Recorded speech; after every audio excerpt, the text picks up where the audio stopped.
ସକାଳୁ ସକାଳୁ ନିଦ ଛାଡ଼ୁନି। କିଏ ଗୋଟେ ଫୋନ୍ କଲାଣି।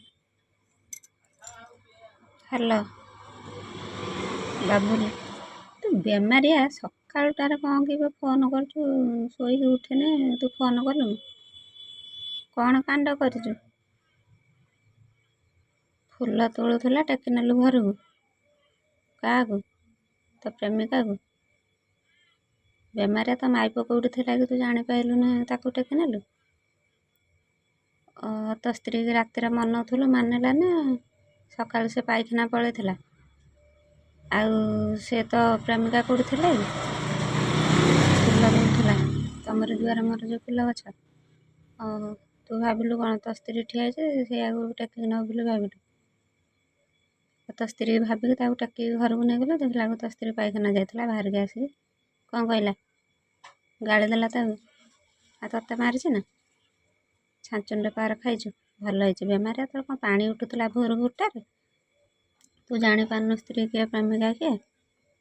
ଅନ୍ଧାର ହେଇଥିଲା। ତୁ ବେମାରିଆ ଯା, ଅନ୍ଧାର ଯେମିତି ମରୁଥିଲୁ ସେମିତି ମାଡ଼ ଖାଇକି ରହ। କ'ଣ ତ ପ୍ରୋବ୍ଲେମ୍ରେ ମୁଁ ସଲ୍ୟୁସନ୍ କରିମି କହିନେ? ସବୁବେଳେ ଗୋଟେ ତୋର ସବୁ ପ୍ରୋବ୍ଲେମ୍ ବାହାରୁଛି।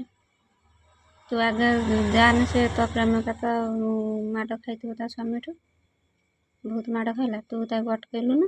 ମୋର ଭୁଲ ହେଇଯାଇଛି, ଭୁଲ ମାଗି ନେଲୁନୁ, ସେ ମାଡ଼ ଖାଇନଥାନ୍ତା?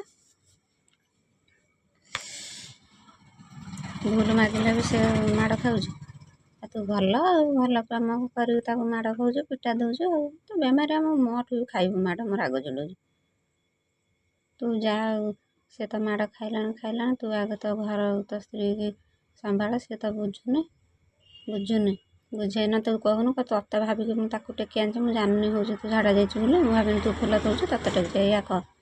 ଶୁଣୁ, ଯଦି ସେ ନ ଶୁଣୁଛି ତୋ କଥା, ତୁ ଯା ତୋ ମୁଣ୍ଡଟା କାନ୍ଥରେ ବାଡ଼େଇ ଦେବୁ, ଫୁଲେଇ ଦେବୁ ବାଡ଼େଇକି ଦେଇକି ମିଛରେ ଆକ୍ଟିଂ କରିବୁ, କହିବୁ ଦେଖ ମୋର ଭୁଲ ହେଇଛି, ମୁଁ ଜାଣିନି ହେଉଛି ମାନେ ତୁ ଝାଡ଼ା ଯାଇଥିଲୁ। ଆଉ ଭାବିନି ତୁ ଉଠି ଆଇଛୁ ନା ମୁଁ ତୋତେ ଟେକିକି ଟିକେ ଗେଲ ଫେଲ କରିଥାନ୍ତି, ସେଥିପାଇଁ ତାକୁ ଉଠେଇ ଆଣିଛି। ମୁଁ ଜାଣିନି ସିଏ ବୋଲି ମୋର ଭୁଲ ହେଇଛି। ଯା ତୋ ସ୍ତ୍ରୀକି ଭୁଲ ମାଗିଦେବୁ, ମାଗିଦେ। ଦେଖିଆ ଭୁଲ ମାଗେ, କ'ଣ ହେଉଛି ଦେଖିଆ। ତାପରେ ତୋ ପ୍ରେମିକାକୁ କ'ଣ କରିବୁ ମୁଁ କହିମି ତୋତେ ପଛରେ। ରଖ।